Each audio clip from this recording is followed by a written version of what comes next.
and now chairman of Portland Communications. George, it's lovely to have you here.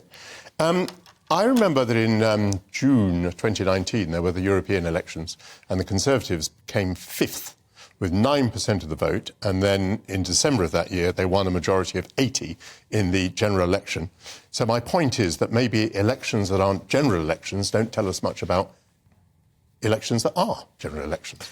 Well, that's right. And, of course, you'll have both the Conservatives and the Labour Party and the Lib Dems and the Greens. There's lots of independents running this Thursday night. All of them will claim, for whatever reason, that this is the big moment for them.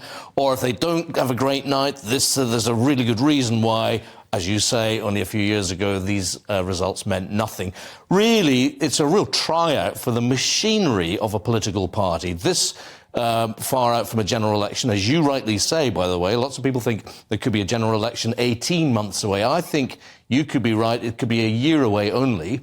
It's a test of the machine. It's a test of how many volunteers you have. You'll need them in a general election to push leaflets through doors, to knock on doors, to garner support. That's a test. It's a test of which parts of the UK are doing well for a political party, where the arguments are not hitting so well, and being able to work out where you put your money, where you put your troops and your resources. So all these things are really what it's about. If you are Keir Starmer, what you really want is what Barack Obama used to call the big mo, the big momentum this close to a general election. If he can show that he's storming ahead and the country is turning red, including, of course, Scotland, then he will feel he's had a brilliant night. The Labour Party are currently doing all they can to suppress expectation. Do you actually expect yourself to learn very much from these elections? Not a lot, is the truth. I think the actual facts are that very few people really come out to vote on local election night, so it's not really a reflection of what's happening nationally. And you mentioned Scotland, which I think is going to be so important to the next general election, because if the SNP were to take all the seats there, that's one thing, but if Labour gets 20 or 30 seats there, that's something completely different. And one has to imagine that the situation in a year or a year and a half's time for the SNP could be even more nightmarish than it is right now. Well, that's right. I mean, the SNP have had a terrible month since Nicola Sturgeon stood down. And, of course, what they are trying to do is hold on to power in Scotland at all costs. And that may not happen for them. If, and I'm a Scot, you may not know that from my accent and my name, but if Scots, who are traditionally more Labour supporting than anything else, if they go back to the Labour Party thinking that Keir Starmer has a chance of making overall power in Westminster, then I think that's a very bad day for the SNP. It's a good day for the Union, but, of course, it's a bad day for the Conservatives if that happens. You've mentioned Keir Starmer quite a lot, and he is in the news today via Sue Gray. Sue Gray has agreed to go and work with him. There is an inquiry into Sue Gray's behaviour, because it may have been that she took the job with Keir Starmer without going through the procedures that a civil servant needs to go through about warning and consulting and talking to an advisory body. Do you see the potential for a political scandal here that would be embarrassing to the Labour Party? Well, I think there's no doubt, really. I think my sources are telling me that this coming Tuesday there'll be a written statement to the House of Commons where an inquiry into the Sue Gray issue comes up. And I think there is a real danger that she will be in some way reprimanded for not having declared. You're not allowed to declare as a senior you're not allowed to have discussions with other political parties as a senior civil servant without declaring it correctly. And I think the inquiry will find that she didn't do that. There is a danger that she won't be allowed to work for the Labour Party for 18 months or even 2 years. Who is going to pay her wages for 2 years? I think the Conservatives will say that will go to a question about Keir Starmer's judgment, and they will try and do very successfully in driving a media row about this. And that makes life difficult for Sue Gray. It makes life difficult on the question of judgment for Keir Starmer that the Conservatives will go on about. And that's annoying for Labour, because the last week or so they've really been driving the narrative quite successfully,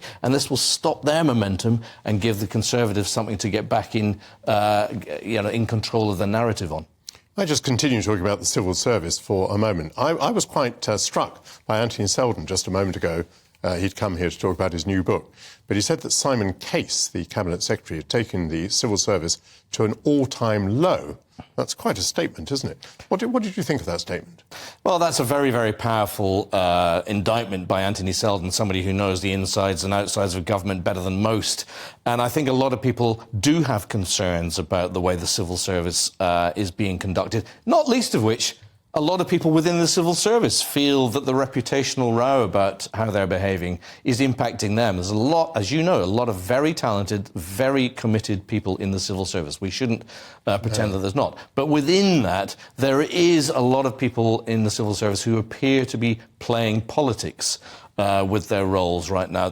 I've never seen so much leaking to the media about the behaviour of ministers, whether it's right or whether it's wrong. It seems like there's a real drive to play politics, and that's the very last thing the civil service should do. You and I off air a moment ago, you said to me there was much more leaking today, and I raised an eyebrow because I said, but hang on, there was leaking 40 years ago. But tell me what your point is. Who's leaking and how are they leaking and why is it different, do you think?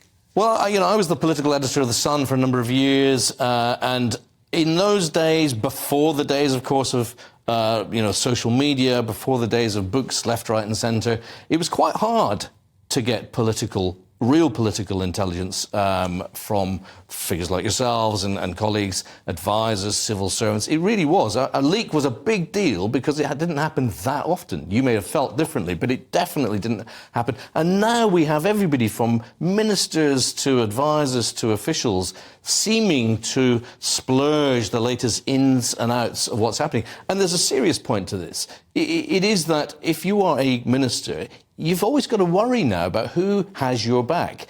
Are the things you're saying, are the things you're doing going to be kept private and allowing you to make the right decision for the country? Or are you going to be watching over your back because you can't trust in people's being secret? And you actually think that ministers are sitting there at the cabinet table with their mobile phones sending out their version of events? Well, in this war where people are briefing the whole time, it wouldn't surprise me at all if ministers are having to take that into their own hands to control the narrative. George Pascoe-Watson, really great to have you here. Great to see you again.